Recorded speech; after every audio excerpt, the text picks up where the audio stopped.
Les dangers de la nanotechnologie.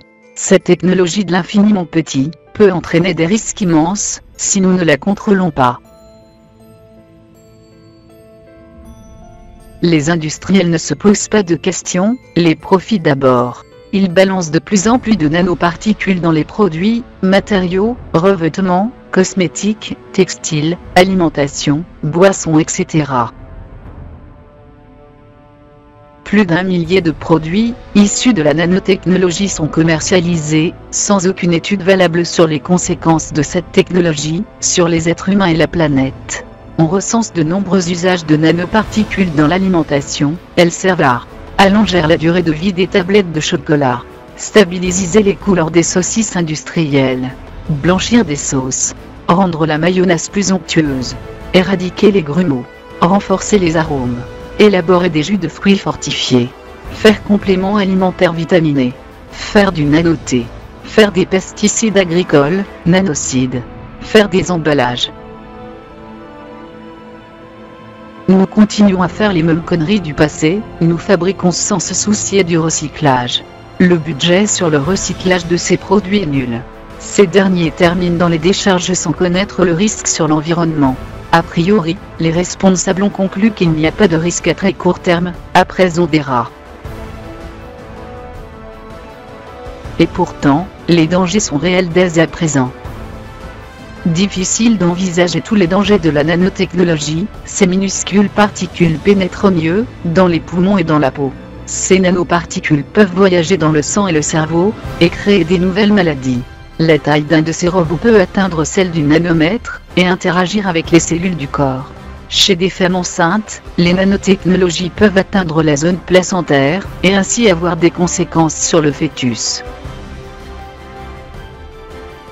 Nanotube de carbone est un danger pour le système immunitaire, il peut être dégradé et pourra ainsi laisser passer plusieurs sortes de virus, infections, etc., constatées sur les souris. Des risques de cancer. Présent dans les crèmes solaires, le dioxyde de titane, TiO2, est un excellent filtre ultraviolet. Il y a un risque que le dioxyde de titane pénètre dans la peau, notamment pour les peaux abîmées. Les cellules attaquées. Fréquemment utilisé dans l'alimentation, le E117 est un anti-agglomérant à base de sable, appelé aussi silice. À forte dose, la silice attaque les cellules, on sait seulement qu'elle provoque des inflammations à court terme. Les nanotubes de carbone sont utilisés dans les fibres textiles. En janvier 2009, le Haut Conseil à la santé publique recommandait que l'utilisation des nanotubes de carbone soit effectuée dans des conditions de confinement strictes en raison d'un danger cancérogène potentiel comparable à celui de l'amiante. Déjà des conséquences. Une maladie restante mystérieuse, qui pourrait être issue de la nanotechnologie, la maladie de peau appelée Morgellon. Pour les médecins, c'est une maladie dermopathie inexpliquée des fibres colorées qui sortent de la peau. Mais on l'ignorait ondément, comme pour l'amiante pour raison de gros intérêts financiers, que la cause ne provient pas de la nanotechnologie. Impact sur notre vie. Il y aura moins de main-d'œuvre, à cette échelle seuls des nanorobots pourront faire le travail. Il y aura de plus en plus de chômeurs. Un problème de surpopulation.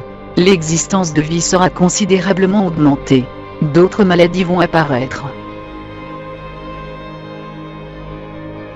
La surexploitation de produits bon marché pourrait apporter d'importants dégâts dans l'environnement. Des normes et des contrôles efficaces évitant la production non encadrée, dans des nano-usines clandestines.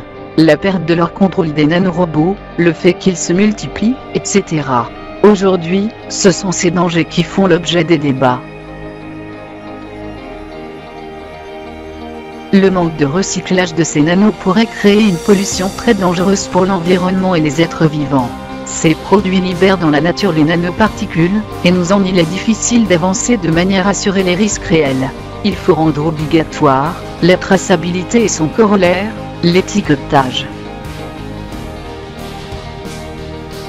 La puissance de la nanotechnologie pourrait produire une nouvelle course aux armements. Un des dangers les plus importants de la nanotechnologie est évidemment la possibilité de l'utiliser à des fins guerrières, criminelles ou terroristes. Il sera possible de fabriquer des nanovirus, ciblés pour tuer ses ennemis en fonction d'une position géographique, ou des caractéristiques génétiques.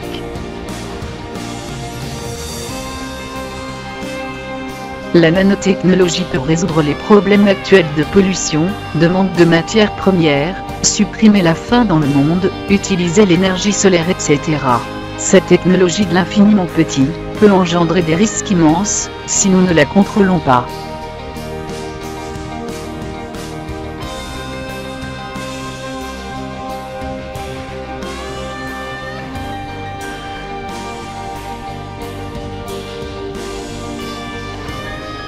L'humanité est-elle prête à l'utiliser? Devra-t-on ralentir et suivre le rythme de l'évolution de l'homme, au risque d'épuiser les matières premières et de polluer la planète, afin de ne pas faire d'erreur, car cette technologie est puissance, et peut être fatale à l'humanité. La sensibilisation est importante dès à présent pour préparer les gens, arrêter les mensonges pour manipuler la population. Il est temps de les responsabiliser sur l'avenir, et de préparer ensemble un changement de société inévitable.